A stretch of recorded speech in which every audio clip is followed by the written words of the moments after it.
स्वागत है आपका। अब रुक करेंगे छत्तीसगढ़ की खबरों की ओर। उससे पहले रुक करेंगे रायपुर की ओर। बड़ी खबर रायपुर से हम आपको बता रहे हैं, मुख्यमंत्री भूपेश बघेल का आज पाटन दौरा है और डॉक्टर खूबचंद बघेल जयंती समारोह में शामिल होंगे। मुख्यमंत्री पाटन के ग्राम दरबार मोखली में आयोजित कार्यक्रम जो है उसमें शिरकत करेंगे। मुख्यमंत्री भूपेश बघेल, ये बड़ी और अहम जानकारी हम आपको बता रहे हैं। मुख्यमंत्री भूपेश बघेल का आज पाटन दौरा, डॉक्टर खूबचंद बघेल जयंती समारोह में जो है शामिल होंगे। पाटन के ग्राम दरबार मोखली में कार्यक्रम का आयोजन किया गया और इस कार्यक्रम में मुख्यमंत्री भूपेश बघेल शिरकत करने वाले हैं। ये बड़ी और अहम जानकारी हम आपको बता रहे हैं। मुख्यमंत्री भूपेश बघेल जो है आज पाटन दौरे पर हैं और पाटन के ग्राम दरबार मोखली में आयोजित कार्यक्रम में मुख्यमंत्री भूपेश बघेल शिरकत करने वाले हैं। ये बड़ी और अहम जानकारी रायपुर से सामने आ रही है।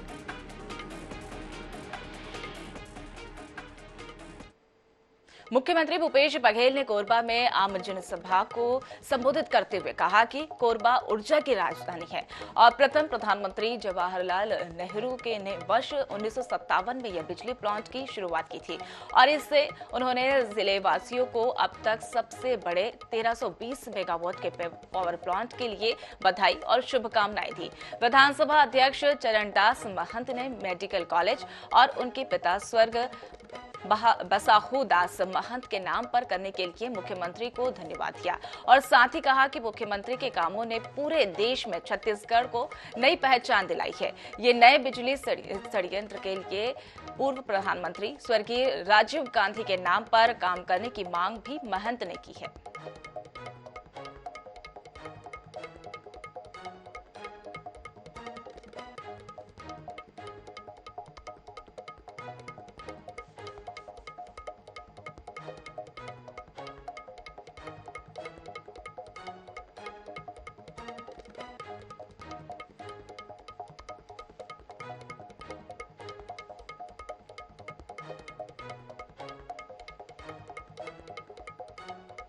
अब अगली और बड़ी खबर रायपुर से सामने आ रही है। प्रदेश में तहसीलदारों के तबादले अब हो रहे हैं। 77 तहसीलदारों के तबादले हो चुके हैं और राजस्व विभाग ने ये आदेश जो है वो जारी कर दिए। बड़ी और अहम जानकारी रायपुर से हम आपको बता रहे हैं। राजस्व विभाग ने जारी किया आदेश। 77 तहसीलदारों के तबादले हो चुके हैं। प्रदेश में अब तहसीलदारों के तबादलों का दौर अब शुरू हो चुका है। रायपुर से ये बड़ी और अहम जानकारी हम आपको बता रहे हैं। 77 तहसीलदारों के तबादले हो चुके हैं। ये बड़ी और अहम जानकारी जो है रायपुर से सामने आ रही है। प्रदेश में तबादलों का दौर जो है वो देखा गया था और अब इसी में तहसीलदारों के तबादले का दौर भी शुरू हो चुका है। राजस्व विभाग ने आदेश जो है वो जारी कर दिए हैं। 77 तहसीलदारों के तबादले भी हो चुके हैं। आदेश पत्र की प्रवृत्ति जो है वो भी हम आपको दिखा रहे हैं, लगातार फ्लैश हो रही है।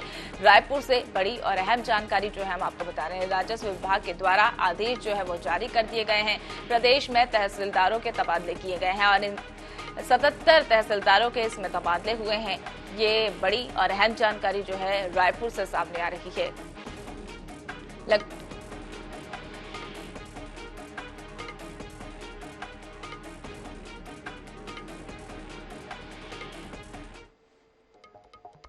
बीजेपी ने गौठान को लेकर राज्य की सरकार पर बड़ा आरोप लगाया है। प्रदेश अध्यक्ष अरुण साव ने कहा कि चरबो गौठान खोलबो बोल अभियान के तहत हमने लगभग 4000 गौठानों का निरीक्षण किया।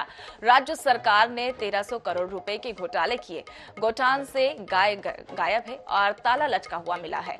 ग्राम पंचायत सरपंचों का कर्ज में डूबने का काम सरकार ने किया है और वहीं पूरे मामले को लेकर बीजेपी ने सीबीआई जांच की मांग की है। बीजेपी के प्रदेश अध्यक्ष अरुण साव से खास बातचीत जो है हमारे सहयोगी मोनिका दुबे ने की। क्या कुछ अहम रहा, आइए हम आपको सुनाते हैं। वर्ष 2023 चुनावी साल सरकार ने सत्ता में आने से पहले तमाम वादे किए थे। घोषणा पत्र में जितने बिंदुएं शामिल थी उसे जो विपक्ष ने सरासर नकार दिया है, सिरे से नकार दिया है, क्योंकि जब घोटाले सामने आ रहे हैं ऐसे में विपक्ष चुनावी साल में लगातार हमलावर मोड में नजर आ रहा है। सर, जितने वादे किए गए थे राज्य सरकार की ओर से, किस तरीके से देखते हैं, कितने वादे पूरे, कितने अधूरे? राज्य की कांग्रेस सरकार ने छत्तीसगढ़ की जनता से बड़े बड़े वायदे किए। छत्तीसगढ़ की जनता धर्म भीरू जनता है और जनता को विश्वास दिलाने के लिए गंगा जल हाथ में लेकर कसम खाए और आज गंगा जल के कसम खाने के बावजूद एक भी वादा इस सरकार ने पूरा नहीं किया है। छत्तीसगढ़ में हर वर्ग को ठगने का काम, धोखा देने का काम इस सरकार ने किया है। माताओं बहनों को ठगा, युवाओं को ठगा, किसानों को ठगा, राज्य के अधिकारी कर्मचारियों को ठगा, और तो और इस सरकार ने बुजुर्गों को ठगा।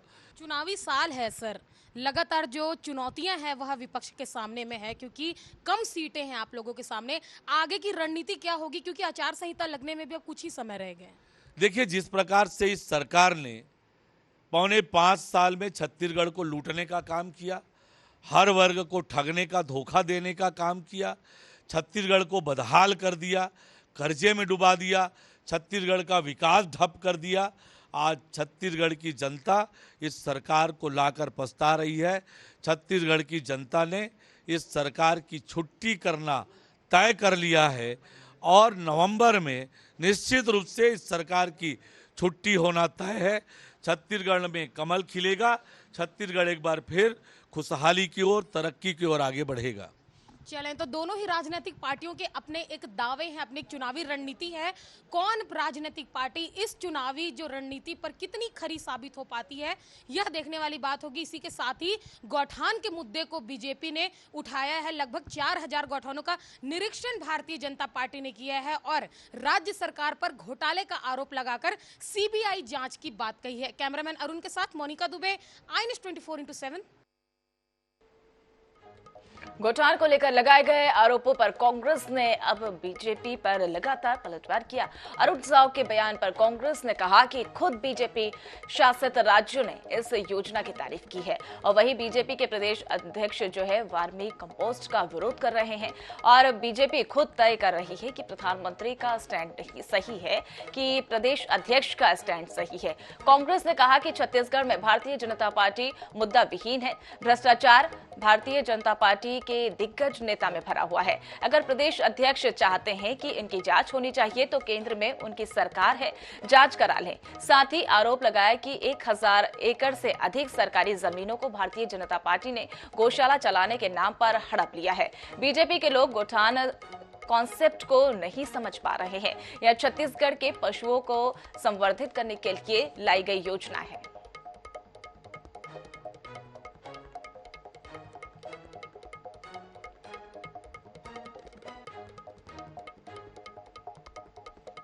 गौठानों के नाम पे 1300 करोड़ रुपए के घोटाले का भारतीय जनता पार्टी के प्रदेश अध्यक्ष का आरोप उनका दिमागी फितूर है। ये सीधे सीधे गांव वालों की, गौठान समितियों की, हमारी स्वसहायता समूह की बहनों की निष्ठा और उनकी ईमानदारी पे सवाल खड़ा करने का भारतीय जनता पार्टी का निम्न स्तरीय प्रयास है। जिस भी योजना की सफलता से भारतीय जनता पार्टी घबरा जाती है तो उस योजना के बारे में मीन मेख निकालते हैं। इन्होंने दावा किया था कि गौठान जाएंगे, लेकिन पिछले 2 महीने में अपने इस अभियान में बमुश्किल से 2 से 3 दर्जन गौठान गए। वहाँ पे भी गांव वाले ने इनको भगा दिया। गायों के नाम पे घोटाला तो भारतीय जनता पार्टी के रमन राज में हुआ था, जब गौशालाओं के नाम पे 1667 करोड़ रुपए से अधिक की राशि भारतीय जनता पार्टी और आरएसएस के नेताओं में बांट दी गई थी।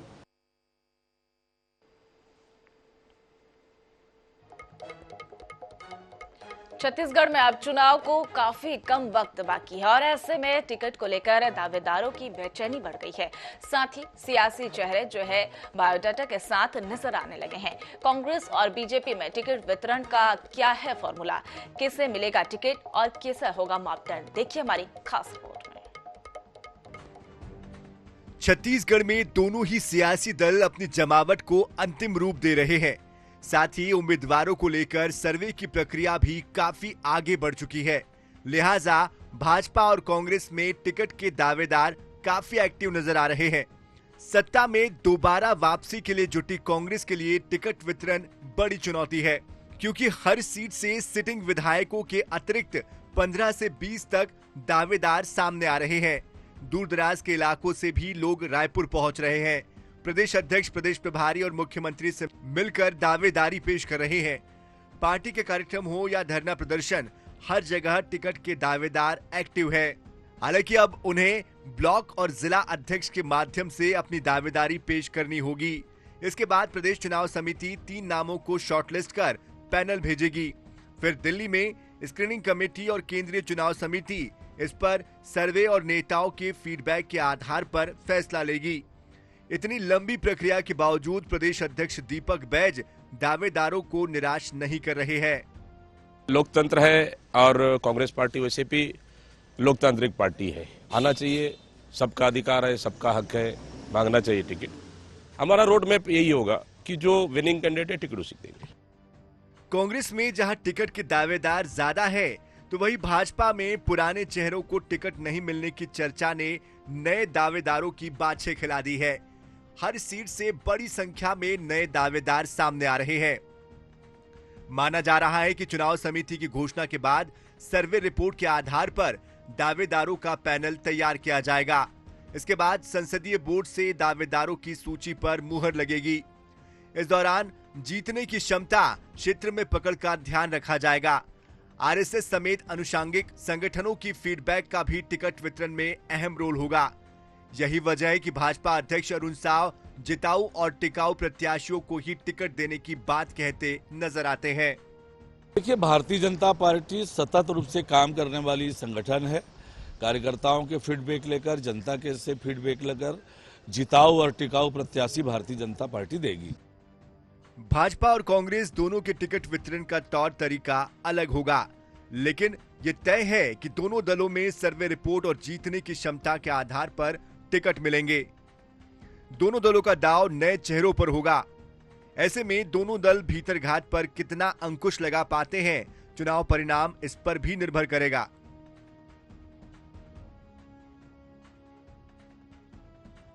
रायपुर से INS 24/7 के लिए गौरव शर्मा की रिपोर्ट।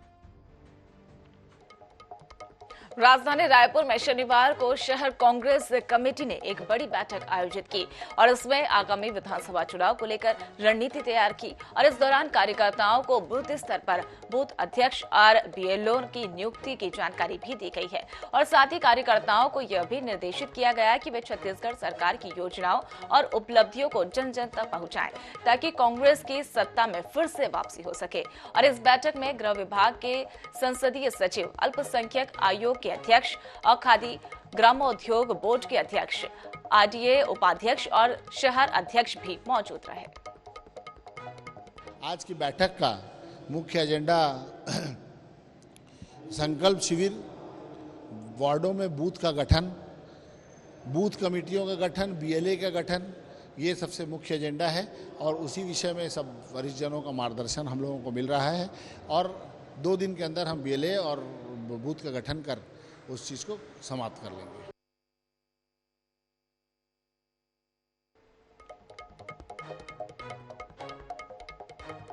चुनाव के पहले बीजेपी ने छत्तीसगढ़ के 3 नेताओं को अहम जिम्मेदारी सौंपी है। डॉक्टर रमन सिंह के साथ अब लता उसेंडी और सरोज पांडे को भी राष्ट्रीय उपाध्यक्ष बनाया गया है। छत्तीसगढ़ के तीनों नेताओं को राष्ट्रीय टीम में शामिल करने के लिए क्या है मायने, देखिए हमारी खास रिपोर्ट में।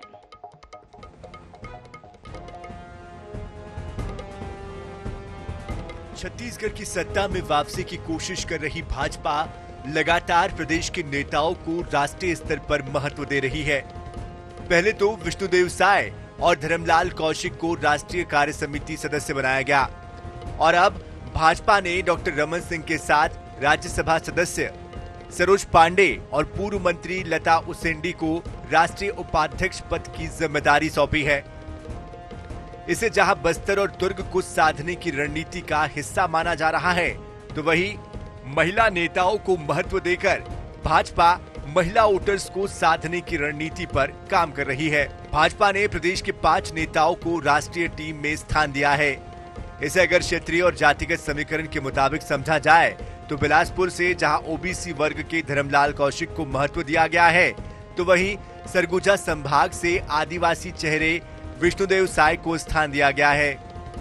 दुर्ग में पार्टी का स्वर्ण चेहरा रही सरोज पांडे और बस्तर से आदिवासी नेत्री लता उसेंडी को टीम में जगह दी गई है, जबकि पूर्व मुख्यमंत्री होने के नाते डॉक्टर रमन सिंह पहले ही टीम में बतौर राष्ट्रीय उपाध्यक्ष शामिल रहे हैं। टीम नड्डा में छत्तीसगढ़िया चेहरों को लेकर सियासत भी खूब हो रही है। भाजपा जहां इससे प्रदेश में पार्टी को मजबूती मिलने की बात कह रही है, तो वहीं मुख्यमंत्री भूपेश बघेल ये कहते हैं कि चुनाव करीब है, इसीलिए प्रदेश के नेताओं को महत्व दिया जा रहा है। अभी तो कार्यकारिणी में इसको धर्मलाल कौशिक को भी लिए ना कुछ दिन पहले, विष्णुदेव साय, तो छत्तीसगढ़ में चुनाव को देखते हुए इन लोगों का थोड़ा सा बढ़ाया जा रहा है। वैसे लता सिंधी भी तो उन्हीं के मंत्रिमंडल में रही है, उसके खाना खा लो। सरोज पांडे का अपना अलग पहचान है। राष्ट्रीय उपाध्यक्ष बनाया गया है, निश्चित रूप से ये पार्टी को मजबूती प्रदान करेगा। मैं हमारे तीनों राष्ट्रीय उपाध्यक्षों को बहुत बधाई और शुभकामनाएं देता हूं। संगठन के ही पदाधिकारी बने हैं और उनकी सक्रियता बढ़ेगी। राष्ट्रीय स्तर पर भी वो काम कर सकेंगे, प्रदेश में तो काम करेंगे ही। देखिए, आज भूपेश बघेल जी घबराए हुए हैं, डरे हुए हैं। आज वो जनता का सामना नहीं कर पा रहे हैं और उनके मंत्री, उनके विधायक पूरी तरह से डरे हुए हैं, इसलिए इस प्रकार की बातें करते हैं। भारतीय जनता पार्टी मजबूती से आगे बढ़ रही है और हमारे 3 राष्ट्रीय उपाध्यक्ष छत्तीसगढ़ से हैं, इससे भी उनको घबराहट हो रही है। भाजपा ने प्रदेश के नेताओं को एक के बाद एक जिम्मेदारी देकर सभी वर्गों और क्षेत्रों को साधने की तैयारी की है, लेकिन चुनाव में इसका कितना लाभ होगा ये आने वाले वक्त में ही पता चलेगा। इस बीच भाजपा की जमावट से विधानसभा ही नहीं, लोकसभा की दृष्टि से भी ये फैसला होने के संकेत मिलने लगे हैं। INS 24/7 के लिए रायपुर से गौरव शर्मा की रिपोर्ट। रायगढ़ जिले में केंद्र सरकार की किसान सम्मान निधि की राशि वसूलने में कृषि विभाग के पसीने छूट रहे हैं। जिले में तकरीबन 53,000 अपात्र किसानों को 43 करोड़ किसान सम्मान निधि की राशि बांटी गई थी। मामला उजागर होने के बाद केंद्र सरकार ने इस राशि की रिकवरी के निर्देश दिए। साथ ही 3 साल में विभाग ने 340 किसानों के सिर्फ 16 लाख रुपए की वसूली कर पाया है और न तो विभागीय अधिकारी इस दिशा में कोई प्रयास कर रहे हैं और न ही शासन को कोई रिकवरी की चिंता है। अधिकारी भी आवंटन में गड़बड़ी और राशि में वसूली में देरी की बात स्वीकार कर रहे हैं। अधिकारी का कहना है कि किसानों से राशि की रिकवरी के लगातार प्रयास किए जा रहे हैं। किसान सम्मान निधि योजना शुरू हुआ था तो उस वक्त क्या है कि केवल KYC में हम उनका मोबाइल नंबर वगैरह करके इंदराज करवाते थे। उसके बाद जो पैटर्न चेंज हुआ, आधार कार्ड का जो लिंकिंग शुरू हो गया, लैंड सीडिंग अपन कार्य शुरू किए, उससे काफ़ी किसान अपात्र पाए गए थे। हमारे रायगढ़ जिले का स्थिति जहां तक जनवरी तक की स्थिति में लगभग 53,000 कृषक ऐसे पाए गए थे कि जो कि अपात्र थे, तो उनसे वसूली की कार्यवाही की जा रही है।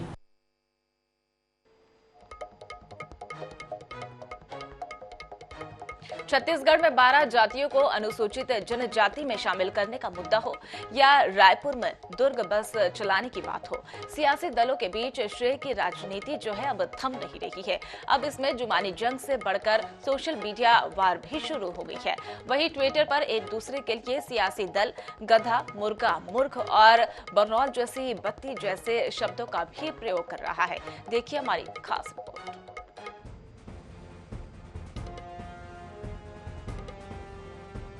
ये नजारा राजधानी रायपुर के परसुलीडीह इलाके का है।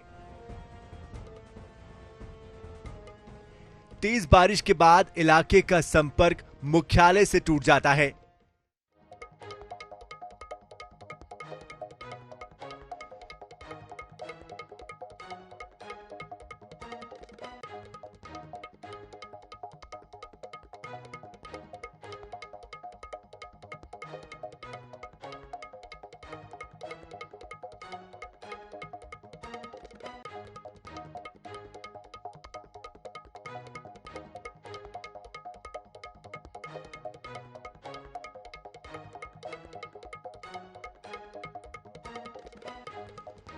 राजधानी रायपुर के परसुलीडीह इलाके के हालात अब जो है बेहद भयावह हो गए हैं। तेज बारिश के बाद ये इलाका टापू में तब्दील हो गया है।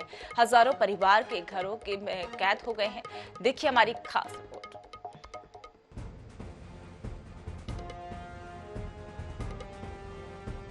ये नजारा राजधानी रायपुर के परसुलीडीह इलाके का है। तेज बारिश के बाद इलाके का संपर्क मुख्यालय से टूट जाता है, जिसके बाद करीब 1500 परिवार टापूनुमा जगह में कैद हो जाते हैं। दरअसल टेकारी परसुलडीही दलदल सिवनी मार्ग पर सड़क और पुलिया का निर्माण किया जा रहा है। काम कछुए की चाल से चल रहा है। लापरवाही की हद तो ये है कि निर्माण की शुरुआत तो की गई, लेकिन बारिश के दौरान लोगों की आवाजाही का ख्याल तक नहीं रखा गया। ये समस्या पिछले कई वर्षों से चल रही है। हम खुद यहाँ की कॉलोनी के वासी हैं और जब भी हमें अति आवश्यक भी अगर काम पड़ता है तो भी हम नहीं जा पाते हैं। जब भी बारिश का सीजन आता है यहाँ दोनों साइड से दोनों पुल पूरा फुल ओवरफ्लो चलता है। इस वजह से हमारे आने जाने के लिए बहुत ज़्यादा दिक्कतें हो जाती हैं। किसी प्रकार की कोई सुविधाएं उपलब्ध नहीं होती हैं। प्लस रही बात इस क्षेत्र के विधायक की, सरपंच की, वो लोग भी ज़्यादातर ध्यान नहीं देते हैं। उनके पास भी कई बार आवेदन निवेदन सब कुछ किया गया है, लेकिन सरकार की तरफ से भी किसी प्रकार का कोई भी यहाँ पे सहयोग प्राप्त नहीं होता है। अभी अब देखते हैं जिस प्रकार से यहाँ पे पुल की तैयारी चल रही है वो बनने के बाद कितना राहत मिलता है। नाला पूरा आ गया है, आने जाने में बहुत दिक्कत हो रही है। उधर भी इधर भी है ना, इधर के लोग इधर फंस गए, उधर के लोग उधर फंस गए। हम अपना दूध भी नहीं बेच पा रहे हैं, बहुत बड़ी दिक्कत हो रही है। निर्माण कार्य की रफ्तार बेहद धीमी है और तकरीबन 50% काम बाकी है। हालांकि इंजीनियर साहब काम जल्दी पूरा किए जाने का भरोसा दिलाने से नहीं चूक रहे। ये 1 वीक में स्टार्ट हो जाएगा पुलिया। हीरिंग कोड चल रहा है, इसका फाइनल लेयर चल रहा है बस स्ट्रक्चर का। अब आगे का लगभग काम हो गया हमारा कंप्लीट, सिर्फ वीरिंग कोड करना है और ये वाले का भी वीरिंग कोड बचा हुआ है। एक तरफ कुदरत का कहर, दूसरी तरफ हुक्मरानों की लापरवाही। आम आदमी करे भी तो क्या करे। अब तो बेबस रहवासी विस्थापन पर विचार करने लगे हैं। शर्तेंदु शेखर, INS 24/7 रायपुर।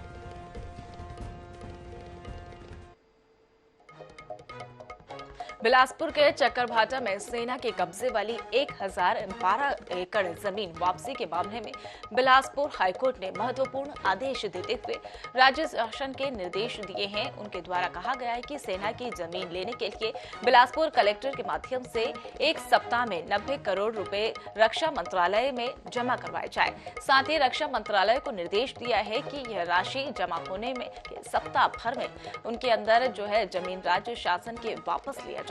और उनके द्वारा बताया गया है कि पिछले सुनवाई में हाईकोर्ट की डिवीजन बेंच ने पूछा था कि अगर केंद्र और राज्य सरकार दोनों सैद्धांतिक रूप से जमीन वापस के लिए सहमत है तो इस पर समयबद्ध कार्रवाई होनी चाहिए।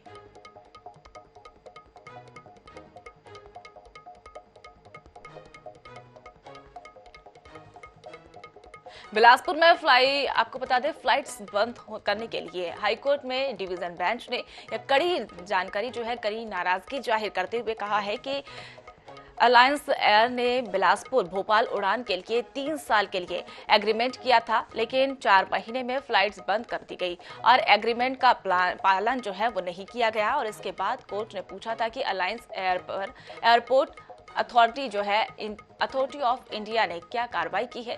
और सुनवाई के दौरान एयरपोर्ट अथॉरिटी ऑफ इंडिया ने कोर्ट को बताया कि बिलासपुर भोपाल उड़ान को बंद, बिलासपुर इंदौर उड़ान को शुरू कर दी गई, लेकिन इसे उड़ान योजना का दर्जा नहीं दिया गया। एयरपोर्ट अथॉरिटी ऑफ इंडिया ने यह भी बताया कि बिलासपुर इंदौर फ्लाइट्स को बंद करना अलायंस एयरपोर्ट एयर का व्यावसायिक निर्णय है।